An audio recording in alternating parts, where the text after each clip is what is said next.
My name is Emily, age 44, and I'm employed as a TV broadcaster.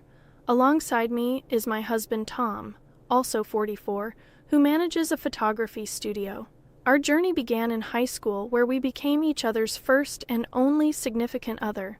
The path to marriage was natural, as if destiny had woven our lives together seamlessly. At 25, tragedy struck when I lost my parents in an accident. In the aftermath, Tom's unwavering support was a lifeline, solidifying his place as not just a husband but a familial anchor. Post-nuptial, Tom relocated to my childhood home, a sanctuary left behind by my parents, where I found solace in our shared space. Our union bore fruit with the arrival of our son, bringing immense joy into our lives. Tom proved to be the epitome of an egalitarian partner, seamlessly balancing household responsibilities and childcare, a testament to his commitment to our shared goals. Yet amidst our bliss, a shadow loomed in the form of my mother-in-law, Jen. She couldn't reconcile with the sight of Tom, a man taking charge of domestic duties. Reflecting on an incident a decade past when our son was just beginning elementary school, Jen's presence escalated. With the transition from nursery to elementary school came logistical challenges, prompting us to rely on her assistance in ferrying our son home. Her frequent visits coincided with her husband Steve's retirement, affording them both ample free time. Jen, a staunch traditionalist, had embraced the role of homemaker, while Steve was less inclined towards household chores. Whenever Tom found himself in the kitchen, effortlessly whipping up meals, Jen's disapproval lingered audibly in muttered phrases like, "A man's place isn't in the kitchen," or nostalgic remarks about how their generation wouldn't conceive of such occurrences. Upon my initial visit to their home, Jen wasted no time in expressing her expectation for me to relinquish my career aspirations, firmly rooted in her belief that women should prioritize homemaking. My role as a glamorous broadcaster seemed to irk her, contrasting sharply with her rural view. Yet Tom, who had witnessed my passion for broadcasting since our high school days, remained steadfast in his support for my ambitions. Likewise, I championed his pursuit of photography, and our symbiotic collaboration felt organic and effortless.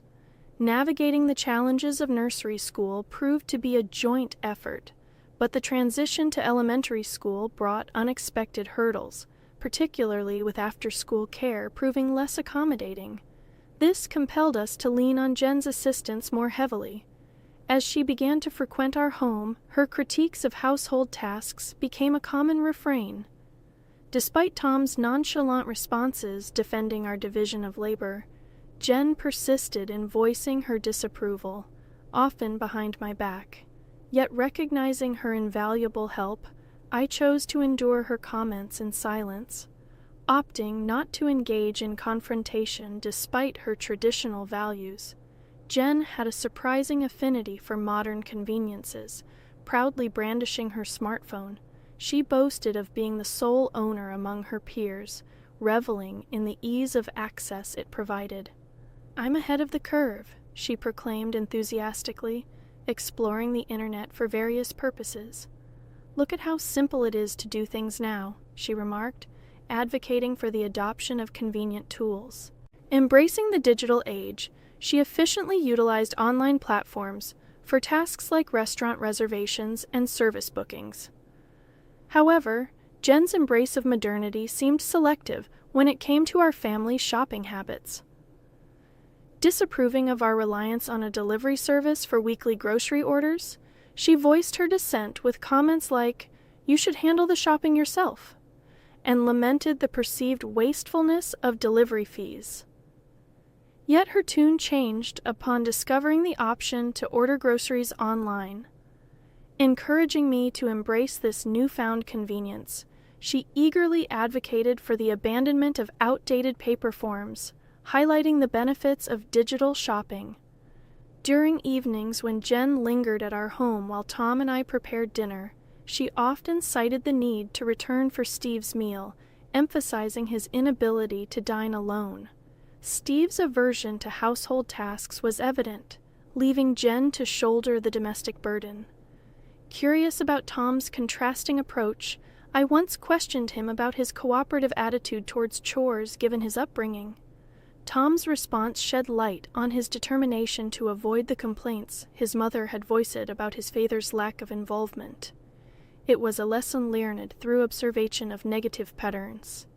Jen's frustration with her husband's reluctance to contribute to household chores was palpable, contrasting with her amusement at her son's willingness to pitch in. Perplexed by her seemingly contradictory stance, I suspected that Jen found solace in airing grievances, prompting me to maintain a cautious distance. Little did I know at the time Jen's mounting frustrations would eventually lead her to take drastic actions, such as selling our house without consent. Revealing the depths of her desperation, that summer brought an exciting opportunity when my company extended an invitation for a 2-month business trip abroad to cover a sports broadcast at the World Championship. It was a rare chance that felt like the culmination of my hard work and dedication. Recognizing the significance of this opportunity, I turned to Tom for guidance. Amidst his own commitments, he expressed uncertainty about managing both work and caring for our son, John. It was then that Jen, who had been quietly listening, stepped in with an offer to assist. Despite lingering reservations from past encounters, the absence of alternative options left me with little choice but to entrust John's care to Jen. While considering the option of having Tom and John stay with Tom's parents, we realized the logistical challenges of commuting to school from their location. Ultimately, we settled on the arrangement of Jen staying at our home during weekdays to provide care for John. With this plan in motion, I embarked on my business trip, fully immersing myself in the sportscasting work and achieving significant strides in my career. Here, exhausted and relieved to be back in the U.S., I trudged towards my home on a weekday afternoon, burdened by the weight of my suitcase. As I approached the entrance, I was met by Jen, who seemed oddly eager. Prepared to express my gratitude for her assistance during my absence, I was blindsided by her unexpected declaration. "This house sold for $300,000, so I'm taking the full amount." Stunned, I struggled to process her words. "Our house?" I questioned incredulously, hoping for some clarification. With a gleam in her eyes, Jen affirmed, "Yes, this house. Well, actually, we don't technically own it." Her sudden backtrack only added to my confusion, prompting me to question the authenticity of her claim. However, Jen dismissed my doubts with laughter, insisting on the validity of her statement and brandishing the registration certificate as evidence. As she stood there, arms crossed and seemingly victorious, I realized that reasoning with her would be futile. Deciding to change tactics, I attempted to redirect the conversation. "Let's set that aside for a moment. Why are you selling it?" I inquired, hoping for some semblance of explanation. With a nonchalant air, Jen declared, "What belongs to the wife belongs to the husband, and therefore to me. I'm using it to build a new house." Her rationale, though flawed, hinted at a deeper agenda, leaving me grappling with a sense of disbelief and betrayal. As Jen's words echoed in the air, her bloodshot eyes filled me with a creeping sense of unease. The notion of a new house, one that belonged to both my husband and me, suddenly seemed tainted with a sinister undertone, a simple act o. Her resolve was palpable as she outlined her intentions, driven by a misguided sense of obligation to shield Tom from household chores. "I've raised him not to engage in such tasks. I won't allow him to do so in the future," she declared with unwavering conviction. As the pieces of the puzzle fell into place, it became clear that Jen's perception of Tom's role in our household had been distorted from the beginning. A simple act of solidarity when Tom had insisted on sharing household responsibilities shortly after our marriage had been misconstrued by Jen. In her eyes, Tom's willingness to contribute was a mere reflection of his residence in my house, rather than a genuine commitment to shared responsibilities. The concept of a working couple collaborating on household duties, simply did not register in her worldview.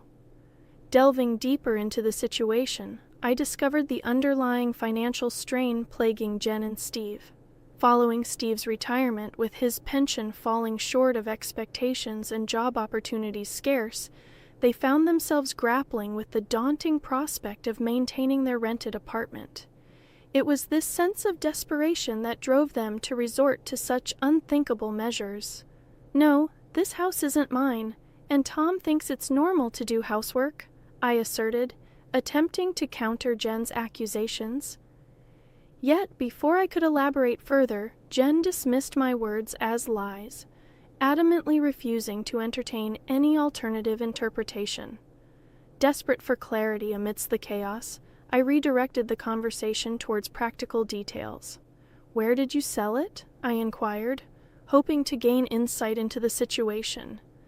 Jen confirmed my suspicions, revealing that she had engaged an online evaluation real estate agent, AA Real Estate, to facilitate the sale with minimal effort.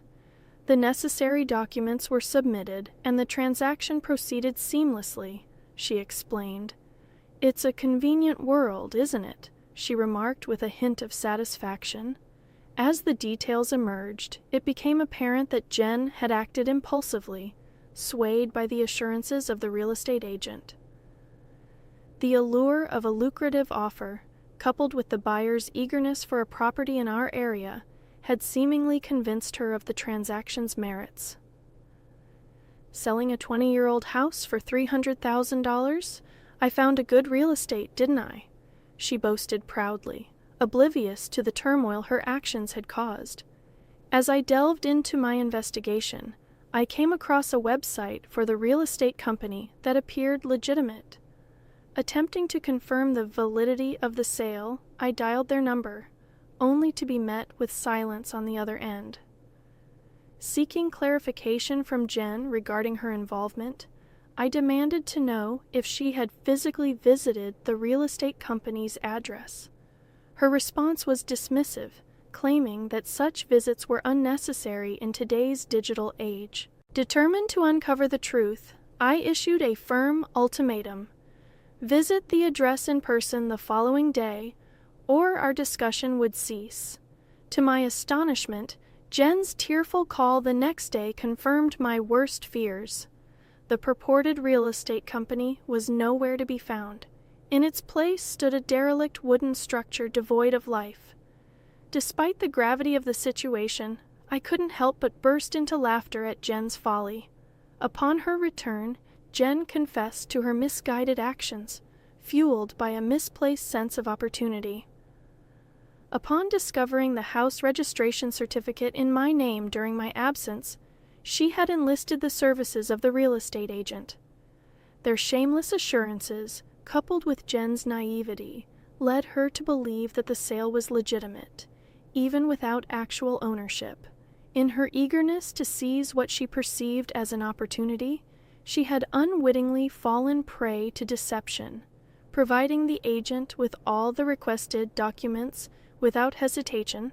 Upon discovering a potential buyer, the fraudulent real estate agents demanded a deposit, half of their commission fee, amounting to $4,800, equivalent to half of the $9,600 commission promised for the $300,000 sale.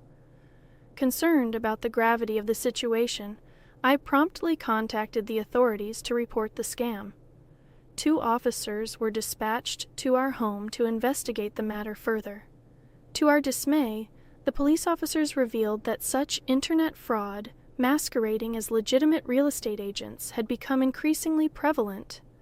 Their modus operandi involved offering free property valuations, soliciting official documents from unsuspecting victims, introducing a fictitious buyer, and then absconding with a hefty fee. It was a cunning scheme that preyed on the vulnerabilities of individuals seeking to sell their properties. With the proliferation of vacant houses and the ease of fabricating addresses for document delivery, such fraudulent activities had surged in recent times. The officers theorized that the fraudsters likely designated a postbox under a fictitious name to receive the documents. Trembling with apprehension, Jen cooperated with the police, providing them with vital information. However, their inquiry took a startling turn when the officer questioned Jen about the house deed. In a barely audible voice, she admitted, no, it was the original. The revelation left the officer visibly astounded, underscoring the severity of the situation and the extent of Jen's unwitting participation in the scam. As the police officer turned to me for clarification, I calmly denied any involvement in requesting the deposit. Selling things on your own isn't advisable, ma'am. This situation is outrageous, he admonished, casting a disapproving glance at Jen, who remained silent, her lip bitten in remorse. Turning his attention back to Jen, the officer probed further about the deed registration. You sent a copy, right? He asked. In a barely audible response, Jen confessed, no, it was the original, leaving the officer even more incredulous. His dismay evident, he exchanged a glance with me, silently acknowledging the gravity of the situation. Sensing the need for resolution, the officer inquired about filing a theft report. However, I declined, explaining that the document had no validity in the sale process. Actually, this house has already been sold to someone else, I revealed, elaborating on the legal changes that render the deed registration obsolete in such transactions. While I cherished the deed as a memento of my parents' legacy, its practical significance had diminished over time. With this revelation, the reality of the situation began to sink in, leaving Jen with a heavy sense of regret. As the reality of the situation began to dawn on Jen, she realized her misunderstanding regarding the deed and its implications. In her mind, the presence of the deed signified ongoing ownership of the house. Unaware that its significance had diminished in the sale process, orchestrated by the fraudsters. Faced with embarrassment and frustration, she turned her gaze towards me with a hint of resentment, questioning why I hadn't sold the house myself. Her muttered words stung, insinuating that my career choices had led to our current predicament. Meeting her gaze with calm resolve, I explained the true reason behind the sale: Tom's ambition to pursue his dream photography business. With insufficient funds to kickstart his venture, we had made the difficult decision to part with our cherished family home, selling it to an acquaintance and subsequently renting it back. As I recounted the series of events, Jen's demeanor shifted, her shoulders slumping in defeat. Her tearful outburst laid bare the deeper frustrations plaguing her own life, revealing the stark contrast between her marital struggles and our united front. As she lamented her husband's perceived shortcomings, her grievances poured forth unabated, leaving the police officer at a loss for words as he struggled to navigate the emotional turmoil unfolding before him. Despite filing a fraud report, the perpetrators remained elusive, evading capture for over a decade, leaving little hope for the recovery of the lost funds. In the wake of the ordeal, Steve's trust in Jen waned, prompting him to assume full control over their finances. Stripped of any financial autonomy, Jen found herself relegated to seeking Steve's approval for even the most basic expenses, a restriction she found suffocating and frustrating. As she grappled with the consequences of her actions, Jen turned to Tom for solace, only to be met with a reminder of her own culpability. Bereft of disposable income, she sought employment through senior job listings, eventually finding fulfillment in teaching the elderly how to navigate modern technology. Despite her own struggles, Jen's empathetic approach endeared her to her students, earning her respect for her ability to relate to their challenges and patiently guide them through the intricacies of smartphone usage. Though her circumstances had shifted dramatically, Jen found solace in her newfound role, finding purpose in helping others navigate the digital age. Steve, driven perhaps by his pride, found senior roles unfulfilling and promptly resigned, leaving him without a source of income. Meanwhile, Jen's schedule became increasingly hectic, often leading Steve to tend to household chores as she attended to her commitments. Surprisingly, Steve discovered a newfound passion for cooking and is honing his skills in the kitchen. The dynamics in Tom's parents' household shifted dramatically, yet both individuals seem to have found a sense of satisfaction in their new roles. In my own journey, following a successful overseas business trip, I've ascended the career ladder and now serve as the anchor for the evening news. Tom's photography studio is thriving, and together we've accumulated enough savings to contemplate repurchasing and renovating the family home. We remain grateful to our acquaintance who allowed us to retain ownership of the house despite the distressing ordeal we endured. Ultimately, the situation proved beneficial for Tom's parents. As our son nears adulthood at 17, I've imparted this tale to him as a lesson on the dangers of internet fraud. However, out of respect for his grandparents, I've chosen to keep the aspect of their attempt to sell our house a secret, preserving their dignity.